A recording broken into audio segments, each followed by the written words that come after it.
أعوذ بالله من الشيطان الرجيم بسم الله الرحمن الرحیم 20واں پارہ 5 سے 6 رکوع تک کا ترجمہ کنز ایمان پڑھ رہا ہوں۔ اللہ پاک اپنی بارگاہ میں قبول اور منظور کرے اور مجھے صحیح پڑھنے کی توفیق دے، آمین ثم آمین۔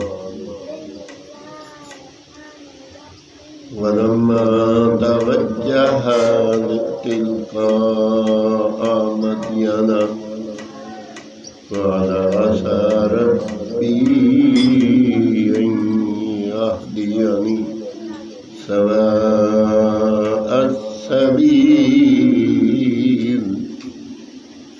ترجمہ کنز ایمان۔ اور جب مدین کی طرف متوجہ ہوا کہا، قریب ہے کہ میرا رب مجھے سیدھی راہ بتائے۔ اور جب مدین کے پانی پر آیا، وہاں لوگوں کے ایک گروہ کو دیکھا۔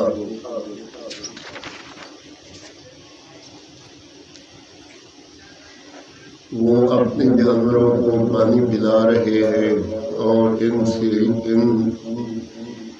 سے اس طرف وہ عورتیں دیکھیں کہ اپنے جانوروں کو روک رہی ہیں۔ موسیٰ نے فرمایا، تم دونوں کا کیا حال ہے؟ وہ بولے، ہم پانی نہیں پلاتے جب تک سب چرواہے پلا کر پھر نہ جائیں، پھر نہ لے جائیں، اور ہمارے باپ بہت بوڑھے ہیں۔ تو موسیٰ نے ان دونوں کے جانوروں کو پانی پلا دیا، پھر سایہ کی طرف پھرا، عرض کی، اے میرے رب، میں اس کھانے کا جو تو میرے لیے اتارے محتاج ہوں۔ تو ان دونوں میں سے ایک اس کے پاس آئی، شرم سے چلتی ہوئی بولی، میرا باپ تمہیں بلاتا ہے کہ تمہیں مزدوری دے اس کی جو تم نے ہمارے جانور کو پانی پلایا ہے۔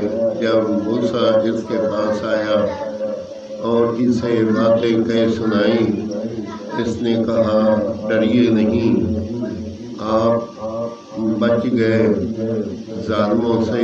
ان میں کی ایک بولی، اے میرے باپ، ان کو نوکر رکھ دو، بے شک بہتر نوکر وہ جو طاقت اور امانت دار ہو۔ کہا، میں چاہتا ہوں کہ اپنی دونوں بیٹیوں میں سے ایک تمہیں بیاہ دوں، اس مہر پر کہ تم 8 برس میری ملازمت کرو، پھر اگر پورے 10 برس کر لو تو تمہاری طرف سے ہے، اور میں تمہیں مشقت میں ڈالنا نہیں چاہتا۔ قریب ہے انشاءاللہ تم مجھے نیکوں میں پاؤ گے۔ موسیٰ نے کہا، یہ میرے اور آپ کے درمیان اقرار ہو چکا، میں ان دونوں میں جو میعاد پوری کر دوں تو مجھ پر کوئی مطالبہ نہیں، اور ہمارے اس کہے پر اللہ کا ذمہ ہے۔ پھر جب موسیٰ نے اپنی میعاد پوری کر دی اور اپنی بیوی کو لے کر چلا، طور کی طرف سے ایک آنکھ دیکھی۔ آمین ثم آمین۔ 20واں پارہ پہلے رکوع سے دوسرا رکوع تک تلاوت اور ترجمہ پڑھا میں نے۔ اللہ پاک اپنی 5 سے 6 رکوع تک کا ترجمہ کنز ایمان پڑھا۔ اللہ پاک اپنی بارگاہ میں قبول کرے، اور اگر اس میں کوئی غلطی ہو تو اللہ تعالیٰ معاف فرمائے۔